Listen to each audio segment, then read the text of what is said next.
chicos, ¿cómo están? ¿Todo bien? Bueno, mi nombre es Jorge Contreras, ya lo saben, ya me extrañaban, yo sí, ya los extrañaba a ustedes y por esa razón voy a preparar este pequeño video, o estoy preparando este pequeño video donde vamos a utilizar una serie de informaciones para trabajar en la plataforma virtual.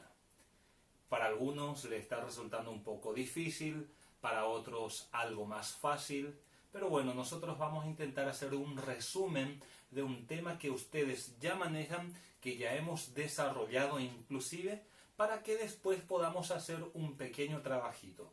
No se olviden de que tienen que hacer las líneas de tiempo que yo les había dado, pero eso me van a entregar más adelante.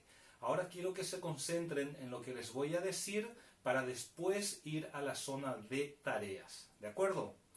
Nuestro tema de hoy viene a ser América a finales del siglo XIX y principios del siglo XX. De hecho que existieron diferentes acontecimientos, diferentes sucesos que no vamos a abarcar todo.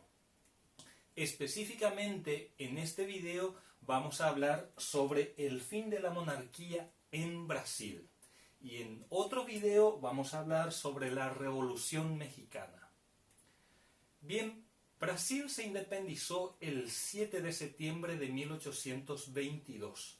El que independizó a este país, el que lideró la independencia del país, fue Pedro I, quien se convirtió en el emperador del Brasil desde ese mismo año hasta el año 1831, año en que asumió su hijo Pedro II.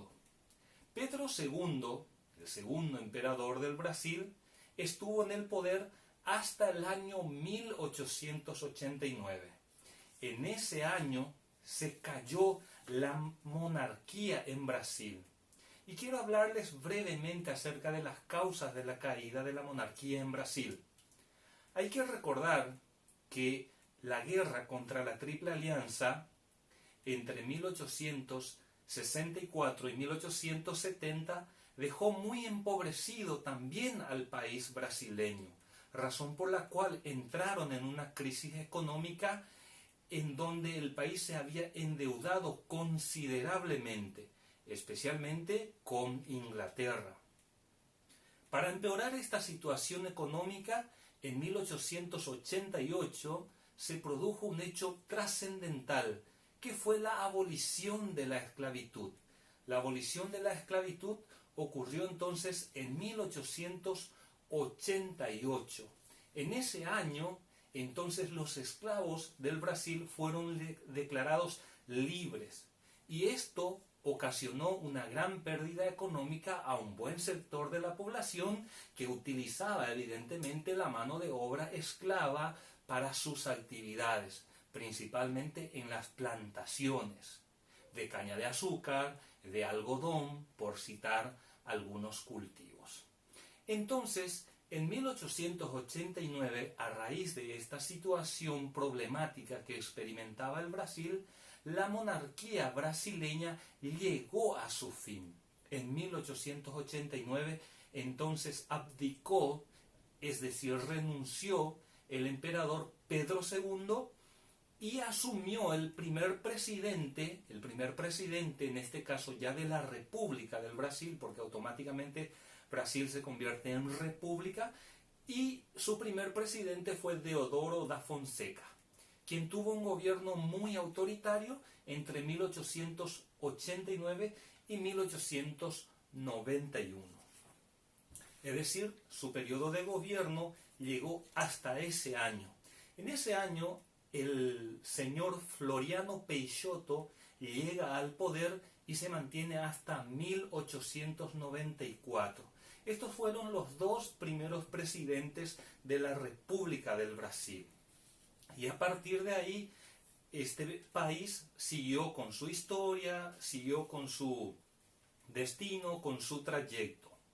¿De acuerdo?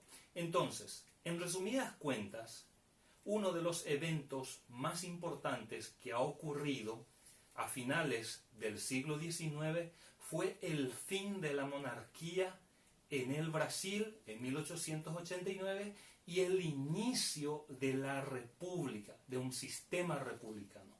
Y para hacer una pequeña diferencia entre monarquía y república debemos tener en cuenta una cosa. La monarquía está encabezada por un rey, un monarca o un emperador, mientras que una república, por lo general, es administrada por un presidente o un jefe de Estado. Otra diferencia importante es que en una monarquía los ciudadanos tienen sus derechos más limitados y su participación política también, mientras que en la república, y más todavía una república democrática, se basa en la participación política de los ciudadanos.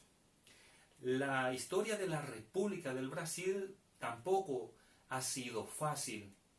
Tuvo periodos de crecimiento económico, periodos de crisis económica, periodos de dictaduras, periodos de gobiernos populistas, gobiernos progresistas, en fin, una serie de gobiernos con sus características propias, que ya no es de nuestro tema en este caso. Entonces, tener en cuenta estas informaciones básicas a la hora de hacer nuestro pequeño ejercitario que voy a colocar disponible también en la plataforma aquí arriba a la derecha. Muchas gracias.